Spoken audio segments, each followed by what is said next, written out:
अस्सलामुअलैकुम, मेरा नाम अफजल है और मैं आपका केमिस्ट्री का टीचर हूँ। पिछले 25 सालों से पढ़ा रहा हूँ। Concept overview 22 chapter 3 chemical bonding class 9th text book का पेज नंबर 47 पर nature of bonding and properties के टॉपिक के ज़ेर असर एक इंटरेस्टिंग इन्फॉर्मेशन है। बेटा ये इंटरेस्टिंग इन्फॉर्मेशन इंटरेस्टिंग होने के साथ साथ बहुत बहुत बहुत इम्पॉर्टेंट भी है।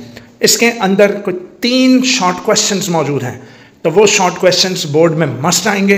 तो इंटरेस्टिंग इन्फॉर्मेशन आपने कभी भी किसी भी चैप्टर की मिस नहीं करनी। So let's get to the point. पहला है जी importance of conduction of ionic compounds in industries. चले आए ज़रा इस हेडिंग को पहले समझ लें। हेडिंग में हम ये पढ़ रहे हैं कि आयनिक कंपाउंड्स कंडक्टर्स बन जाते हैं इलेक्ट्रिसिटी के जब वो पिघली हुई हालत में हो या फिर वो अपनी एक्वस स्टेट में हो। तो बेटा जब ये पिघले में होंगे तब भी ये इलेक्ट्रिकल कंडक्टर्स हैं, या फिर ये अपने पानी के अंदर अगर हल हुए हुए हैं और अपने आयंस में टूटे हुए हैं तो ये इलेक्ट्रिकल कंडक्टर्स बन जाते हैं। तो point 1, conduction of ionic compounds. Ionic compounds का अपने अंदर से इलेक्ट्रिसिटी गुजारना कब? इन मोल्टन स्टेट, अपनी पिघली हुई हालत में, या फिर in the form of an aqueous solution, यानी कि जब ये पानी के अंदर हल हुए हुए होते हैं। हमने इस प्रॉपर्टी का फ़ायदा उठाया। This has been utilized to prepare many important elements and compounds. तो हमने इनकी इलेक्ट्रिकल कंडक्टिविटी को मद्देनज़र रखते हुए, फ़ायदा उठाते हुए हमने बेशुमार एलिमेंट्स और कंपाउंड्स प्रिपेयर किए हैं। अब मेरा बेटा वर्ड आएगा इलेक्ट्रोलिसिस। तो इलेक्ट्रोलिसिस की डेफिनेशन मैं अपने बच्चों को उर्दू में बता रहा हूँ। वो ये है कि अगर आप किसी आयोनिक कंपाउंड की पिघली हुई हालत, आयोनिक कंपाउंड की मोल्टन स्टेट में करंट पास करो, इलेक्ट्रिसिटी पास करो, तो वो कंपाउंड अपने पेरेंट एलिमेंट्स में टूट जाएगा। फॉर एग्जांपल सोडियम क्लोराइड की मोल्टन स्टेट में जब आप करंट पास करते हो तो सोडियम क्लोराइड अपने पेरेंट एलिमेंट्स सोडियम मेटल और क्लोरीन गैस में टूट जाता है।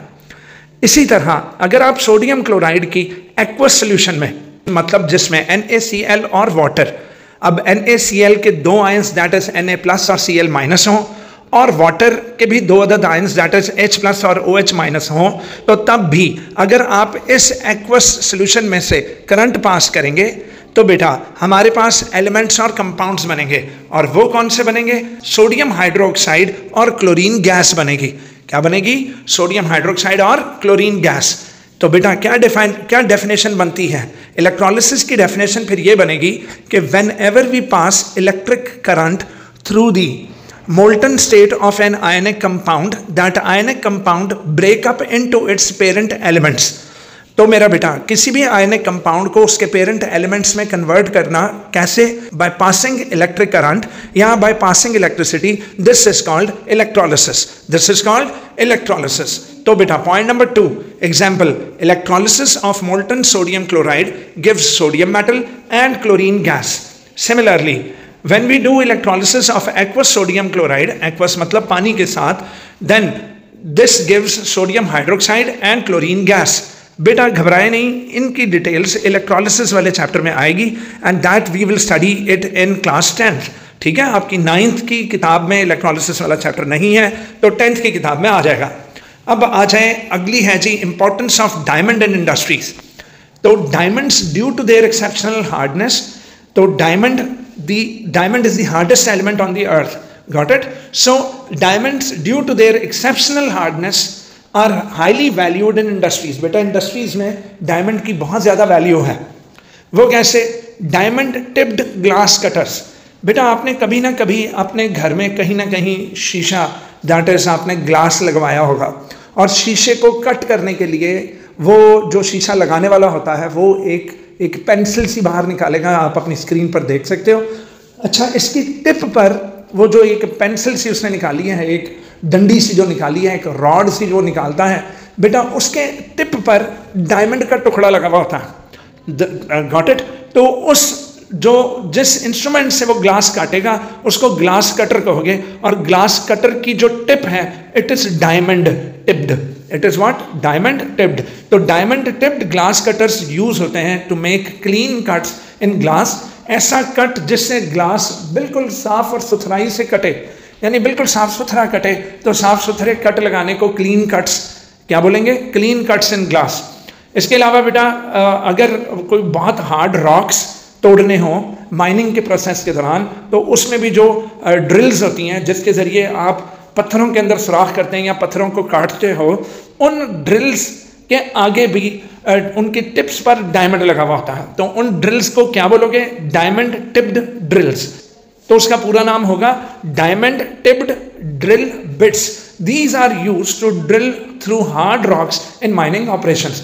तो ये डायमंड का दूसरा, यानी डायमंड के ये दो यूजेस हैं इंडस्ट्रीज में। अब आ जाए importance of graphite in industry. Importance of graphite in industry. तो बेटा graphite is used in pencils. तो ये जो आपके पास जो लेड पेंसिल है, ये इसके जो सिक्का है, इसके जो अंदर यानी जिससे आप लिखते हो, उस सिक्के में बेटा असल में ग्रेफाइट है। ये क्या है बेटा? ग्रेफाइट। तो graphite is used in pencils, it is used in polishes. ये जूते की पॉलिश वगैरह, इसमें ग्रेफाइट यूज होता है। इसके अलावा बेटा it is used in crucibles. Now what are crucibles? Crucibles वो बर्तन हैं जिनके अंदर आप हाई टेम्परेचर्स पर चीज़ों को मेल्ट कर सकते हो, चीज़ों को मेल्ट कर सकते हो, या किसी भी चीज़ को आप हीट कर सकते हो। तो आपने अक्सर यूट्यूब पर वीडियोस देखी हुई होंगी जिसमें वो मेटल को पिघलाया जाता है। तो जी हाँ, मेटल्स को पिघलाने के लिए हम जो बर्तन इस्तेमाल करते हैं उन्हें क्रूसिबल्स कहते हैं। तो क्रूसिबल्स ग्रेफाइट के बने हुए होते हैं। So a crucible is a container used for melting and heating substances at high temperatures. And जो लास्ट यूज़ है इसका इंडस्ट्री में वो है ग्रेफाइट इलेक्ट्रोड्स। तो बेटा ग्रेफाइट के इलेक्ट्रोड्स यूज़ होते हैं। अब ये इलेक्ट्रोड क्या है बेटा? फॉर एग्जांपल आपका चार्जर है ना अगर, और तो वो चार्जर को जब आप किसी स्विच में लगाते हो, तो वो जो दो रॉड्स चार्जर के आगे जो दो रॉड्स नहीं लगी हुई होती, वो जो रॉड्स जो उस इलेक्ट्रिक सॉकेट के अंदर जाएंगी, उन रॉड्स को बेटा आप इलेक्ट्रोड्स बोलोगे। तो इलेक्ट्रोड है जिसके पीछे कोई तार जुड़ी हुई हो, और इलेक्ट्रोड हमेशा वो जो है वो कंडक्टर होगा। तो graphite electrodes are used in battery cells. Battery के सेल्स के अंदर ग्रेफाइट की इलेक्ट्रोड्स यूज होती हैं, and in electric arc furnaces to produce steel. और स्टील बनाने वाली जो इंडस्ट्रीज हैं उनके अंदर जो इलेक्ट्रिक आर्क फर्नेसेस होती हैं वहाँ ग्रेफाइट का इस्तेमाल होता है। ओके तो बेटा इस लेक्चर में मैंने आपको यही इंटरेस्टिंग इन्फॉर्मेशन सिखानी थी। चूँकि ये इंटरेस्टिंग इन्फॉर्मेशन बहुत ज़्यादा इंपॉर्टेंट थी, तो मैंने कहा कि मैं इसकी अलहदा से वीडियो बना दूँ। ठीक है, तो ये इंटरेस्टिंग इन्फॉर्मेशन बहुत इंपॉर्टेंट थी और ये शॉर्ट क्वेश्चंस में आएगी। तो अब इंशाल्लाह इसका जो अगला पार्ट है, तो अब इंशाल्लाह अगले लेक्चर में मैं आपको बताऊंगा कि कोवलेंट कंपाउंड्स की प्रॉपर्टीज़ पर कोवलेंट बॉन्ड का क्या असर है। थैंक यू सो मच, मिलते हैं नेक्स्ट वीडियो में।